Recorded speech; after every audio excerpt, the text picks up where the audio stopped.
Hey, how are you doing? I was on a webinar over the weekend where a bunch of people whose opinion is often widely respected were gathered together to reflect upon how we're going to make it through this, how we're going to support each other, and what's coming next. And I heard a couple of, I mean, there are many different ways people speak, but I noticed on this particular webinar something of a polarization.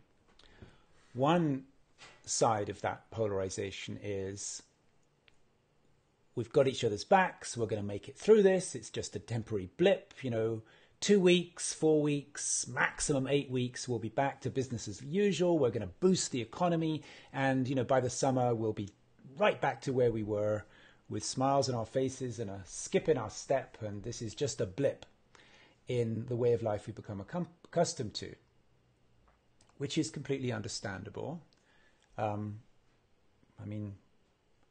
Yeah, of course.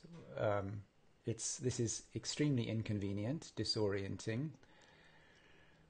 So it's natural to look at it that way. And then there is another conversation which is happening. It's definitely much less dominant right now, but it is growing, which is a different interpretation, which is really that there is no going back.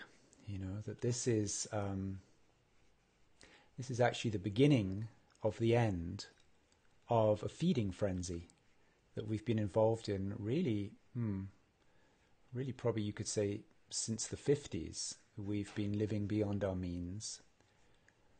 We've been consuming a lot more than we can repair. There's been a kind of more is better attitude, which in America, particularly in the last, it's diminished a bit, particularly in the 90s, there was an attitude that, if you can make 2 million a year, 4 million is better. If you've got a company and you can double your productivity, that's always a good thing. So value was measured in terms of growth. And of course, if everybody adopts that mindset, you create an unsustainable ecology. So the other way to look at this is that this is what we've really all been waiting for. And we've been waiting for it with some dread. Many great futurists have assumed that sooner or later the shit is going to hit the fan. I'm not sure if you're allowed to say that on Facebook. We'll give it a try. The shit is going to hit the fan, and things are going to collapse. And people have been predicting this for a long time. People like Daniel Schmachtenberger, Lynn Twist, Barbara Marx Hubbard, Pete Russell. Most people who call themselves futurists have predicted that at some point the system would implode because financially, ecologically, politically, the whole thing was unstable and was bound to implode. So you could view this pandemic as something we've been anticipating for a long time, that something would happen which our fragile system just could not tolerate, and it would cause an implosion. Now, of course, initially, when you think of that, when you think that this is the demise of the socio-economic system we've been used to, that's pretty alarming and scary. If you derive your sense of well-being from travel, going to exotic places, and being able to go into a supermarket where there's food from all over the world just for you, and if we have derived our happiness from being able to go to Starbucks and the movies and rock concerts, if that's been how we feel good, then this is kind of bad news because it's a disruption of our sense of well-being. And of course, we don't like that. But let's look at it another way. Because actually, look at the popularity, for example, of Greta Thunberg, just as an example. Who met with Barack Obama. I'm not sure if she got the Nobel Peace Prize, but she was certainly nominated for it. People like her, people who pay attention, she's young, but people who pay attention to ecological balance, have been advocating that pretty much exactly this needs to happen. We need to slow down. We need to stop traveling so much on gas guzzling devices. We need to learn to kind of slow down, connect with ourselves, connect with the earth, which is pretty much the same thing because we're made of earth, you know, that what we actually, something needs to happen, that we can all slow down, stay put for a while, and derive our satisfaction from something more sustainable than constant stimulation. So many people have advocated that we want this. It's just that often the people who are advocating were also participating, because it's difficult to do anything. It was difficult to do anything without burning gas and using up resources, you know. So that's one interesting thing, that what's happening now is exactly what we have been saying kind of needs to happen. But also, even if we didn't actually say we wanted this, many, many people have warned that this is what would happen. There would be something, whether it was an earthquake or bioterrorism or fires or a pandemic. And there's, you know, that list could go on and on. I just said 4 things. There's probably think tanks at the edge have been anticipating multiple different ways that our fragile socioeconomic system could collapse. And it would then be very difficult to be sustainable, for example, in a big city. So maybe, so not only have people been advocating in a way this is what needs to happen to slow us down, but a lot of people have said whether it needs to or not, it's what's going to happen. I'm reminded, you know, of a joke that one of my teachers used to tell. He used to like telling jokes. I'm reminded of this joke that really seems a perfect joke for today. And it's actually a Jewish joke. I have a certificate. I'm allowed to tell Jewish jokes because I'm a quarter. I'm 26% Ashkenazi Jewish on my grandmother's side. So that, I think that gives me dispensation. Anyway, so Moshe Feldenstein, he goes to the rabbi. And the rabbi says, "What can I do for you?" And Moshe says, "I'm at my wit's end." He said, "We've already got 9 children. I'm already working a day job, an evening job, and a night job just to keep everybody fed. And now I just discovered that Rebecca is pregnant with our 10th child. Rabbi, what should I do?" And the rabbi says, "Do? Haven't you done enough?" So I'm reminded of that joke because that's the first place we turn. When things collapse, we ask ourselves the question, now what should we do? What should we do? How can we mobilize? How can we beat this? How can we fight this? It's a kind of it's very much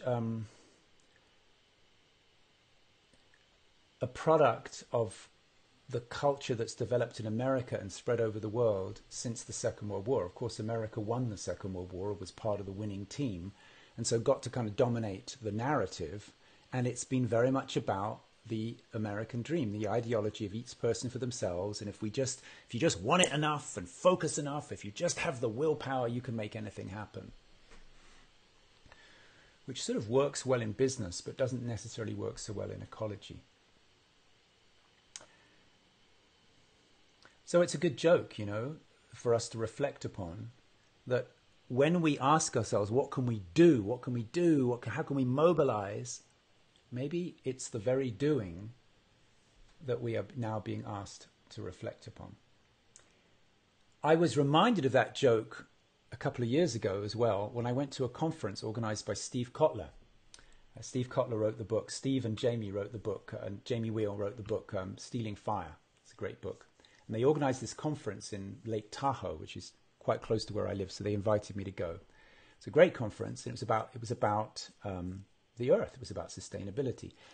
And they had lots of great speakers. They had the guy who invented Watson for IBM, for example. And they had this guy who was an expert on hydroponics, you know, on growing vegetables like in a storage container. So you could put this storage container on the roof of the building and create all the vegetables so that, you know, it's a great idea. You don't have to transport vegetables anymore. It can all be done through hydroponics. But this, of course, was bringing technology for a sort of upgrade on the natural world. And all this was impressive, and all these people doing all these incredible high-tech things to mimic nature in a sort of upgraded way. And on the last day, they had David Suzuki. And that's not D.T. Suzuki, who's a Zen teacher. This is David Suzuki, who's a very celebrated environmentalist, a Canadian. And he was the last speaker at the conference.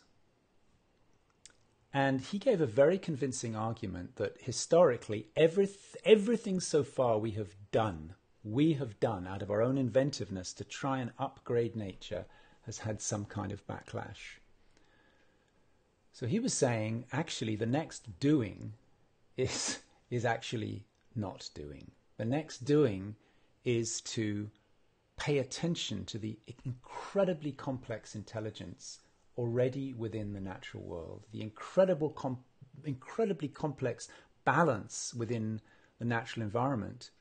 And there's been a lot of indications of this. You know, you take an ecosystem that has been somehow destroyed by human intervention, and you either just stop interfering with it, or you use biomimicry, which means you study the way that nature operates and you emulate it, and you can actually then bring an ecosystem back into balance. But that requires us having the intelligence not to do things, but the intelligence to refrain from doing things. Okay. And it's a really important distinction. I'd love to invite you during this time of isolation and, quarantine to reflect upon that there is an intelligence that leads to doing things, but there is another kind of intelligence that leads you to refrain from doing things. Now, just a few obvious examples. You're having an argument with your spouse, and your spouse goes, bleh, bleh, and you could go bleh, back. That might not be the smartest thing. That's what your impulse might tell you. Sometimes you need the intelligence just to say, okay, I heard what you've said. Now I'm going to go reflect upon it. That would be the intelligence to not take action. Have you ever typed out an email when you're really upset and you're about to hit send, and then you have the intelligence to refrain? We could give a lot of examples where intelligence leads to refraining from action more than taking action. And this could be possibly a lesson that we're getting from these times. We are actually being obliged to stay home, to do less, to travel less, to slow down, to slowly let that trembling, frenetic activity die down a little bit so that we actually take a breath. And we are being obliged really to reflect upon the intelligence of not doing or doing less. And of course, that old mindset keeps kicking in. We're going to mobilize, we're going to do this, I can connect with you, we're going.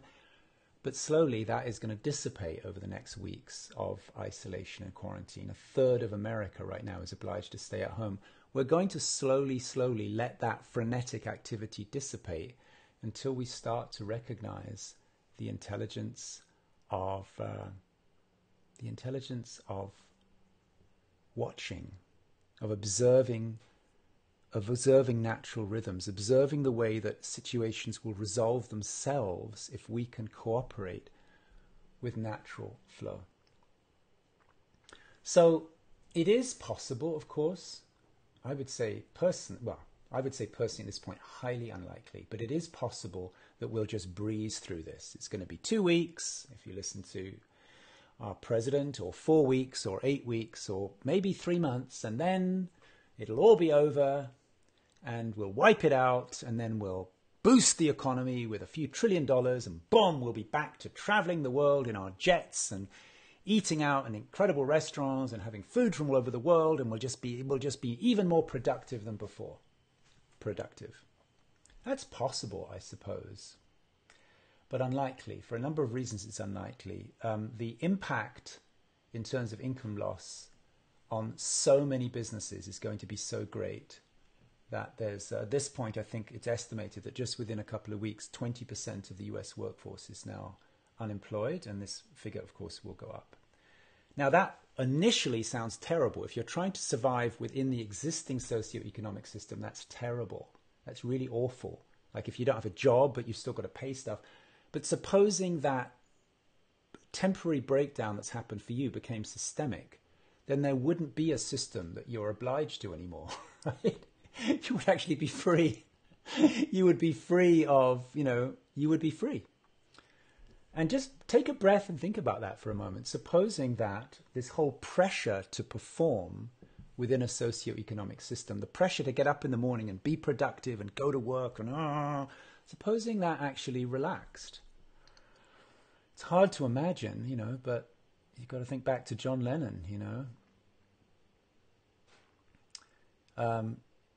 You may say that I'm a dreamer, but I'm not the only one. And this may be the best time ever to reinvest in your dreams of what the world could be like. So if, in fact, this is not just a temporary blip, but just supposing for a minute that this is the beginning of the end, that some people have wanted, for the sake of the planet and for the sake of the future generations, some people have wanted the beginning of the end. They've been waiting for the beginning of the end to happen. Like, this planet certainly breathes a sigh of relief if we can tone down the partying a little bit. Just supposing if it is the beginning of the end and there is no going back to where we were before, just supposing, then the intelligent thing is not to fight it. The intelligent thing is not to struggle against it, but to actually cooperate with it. And here I'm going to leave you now with, I think I've got 4. Yes, I've got 4 tips. If you're willing to consider that this might be what we've been anticipating and dreading, but if it's here, that we're not going to actually go, there isn't going to be a return to where we were. If in fact that's the case, then I want to leave you today with 4 tips for how you could use that to your advantage and survive this in a thriving way. Number 1, and you know this, you've heard this already, but I'm going to give it a new twist today, is to practice gratitude, an attitude of gratitude. But an attitude of gratitude during this time of partying was often applied to, whoopee, party, party, party, I'm grateful. Yesterday, I went to our local food co-op, which is a kind of alternative form of grocery store. And honestly, they had about a third of the items they usually have. All the bulk items were empty. Pretty much all the dried food anywhere in the store. Pasta was all gone. Pasta sauce all gone. There was about a third of what there usually is. And I saw a friend there. And my friend said, "How you doing?" I said, "Great. How are you?" He said, "Yeah, great." And I said to him, "Wow, when I look around this store, I feel so grateful for the abundance." And I wasn't just trying to be smart, because when there's only a third of things left, it actually wakes you up. Like, wow, these things are from all over the world. Wow, I've got goji berries from the Himalayas. Literally, there were goji berries there from the Himalayas. Whoa, there was food from all over the world in abundance. Like, wow, how lucky am I? I'm luckier than the kings of France, right? Who used to be the top dogs, Wow, how lucky am I that this stuff is there? So actually, when you've got a bit less, it draws your attention to this extraordinary wave of kind of material abundance that we've been in. And we can be grateful. Instead of resenting what's not there, we can be grateful for what's still there. The second tip I wanted to invite, that's gratitude. Gratitude for what remains instead of lamenting for what's gone. Look at this, that we can talk, we can exchange views over this technology. Wow, that's still in force today. Gratitude for that. Second thing I wanted to suggest to you is to be actively disruptive, right? Actively disruptive. There's a beautiful book I want to recommend to you, which I think is more apposite today than ever. It's by my very good friend, Miki Agrawal, one of my favorite people on the planet. It's called Disrupt Her. And it's about a disruptive mindset. She wrote the book in applying how to be disruptive to existing industries. It's how you can go into an industry. And to be disruptive means to look at the way it has been already and go, why do we have to do it like that? That's kind of stupid. Let's do it a whole different way. So she was disruptive to the pizza industry, or the pizza, she did a whole different way of doing pizza. Then she was disruptive to the toilet paper industry. She invented a device, a portable bidet that that basically makes toilet paper redundant, saves a lot of trees. Looks like I just lost my screen. So disruption means to question what's gone before and go, it wasn't that great anyway, let's do something different, right?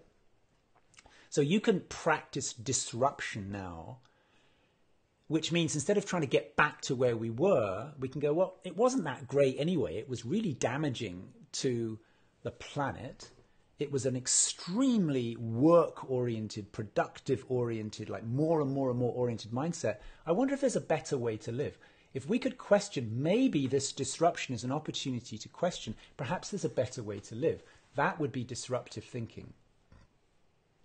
Here's the fourth tip, is to actually make a daily practice of dismantling your mind, right? Now, mind, like your being, your unique presence, that's all beautiful and kind of God-given or divinely given or whatever. But the mind is a set of conditioned thought forms. Like this is true, that's not true. Highly conditioned and usually highly restrictive on possibilities. You can now practice dismantling your mind, which means when you have a thought, oh, this is true, that's not true, this is better than that, to practice questioning, like, wait a minute, is that fact or is it an opinion? And if it's an opinion, is it the best opinion? Not just the best opinion for me, the best opinion to hold for the planet, the best opinion to hold for future generations. We're going to have to do a lot of dismantling of mental web, mental concepts, mental beliefs in order to accommodate to what's coming next, in my opinion, which is a belief, but that's one I don't think I'm going to be dismantling today. So if we can dismantle the mind, dismantle all of the assumptions we've made, that gives the most possibility of seeing things fresh, of being able to come out of this inconvenient time and potentially tragic time because there's deaths involved. I mean, of course it's tragic in the big picture, but it's potentially tragic for you and me if people we know die. So it's a tragic time, but it's also a time that is fruitful for creating something better for the future. But that requires you and me to actively dismantle our mind, to actively dismantle our assumptions about reality. And the fourth practice I want to suggest is to engage in conversations that support dismantling of the mind and that support disruptive thinking. So it's very easy to get on Facebook, or like you are now, or to get on social media and to read all these rumors, and then you hear what the Trump administration is saying, then you hear what the scientists are saying, then you hear the conspiracy theories like, bleh, yeah, and then you pass it on, and that becomes what's going on.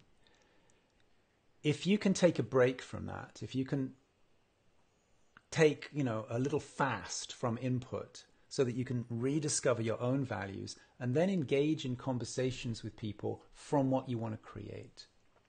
This is really, really useful, and it feels very different. I've managed to keep my spirits really buoyant by engaging in conversations every day about the future that we want to create and about how this disruption of what we're used to can become fertile soil for a much, much better future through reconstructing a more sustainable, saner, kinder, more compassionate socioeconomic system, or maybe socio-system without the economic. We'll see.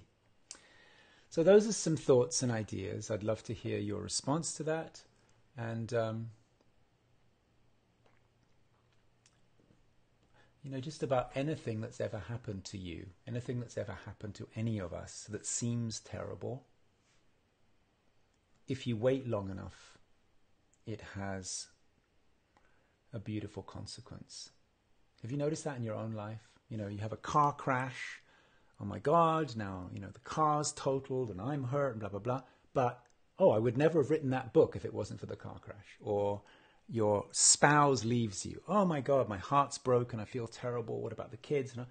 But it leads to a much better relationship. So if you can be patient, seemingly bad things often become the fertile soil for better things.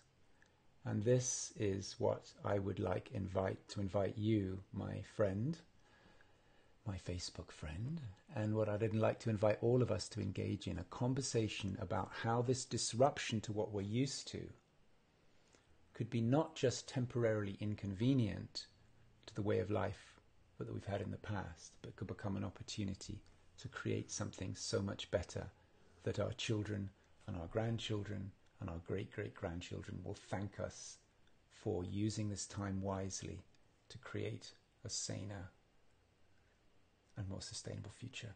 Sending you love. I hope you'll comment generously on this so that we can get into a conversation together.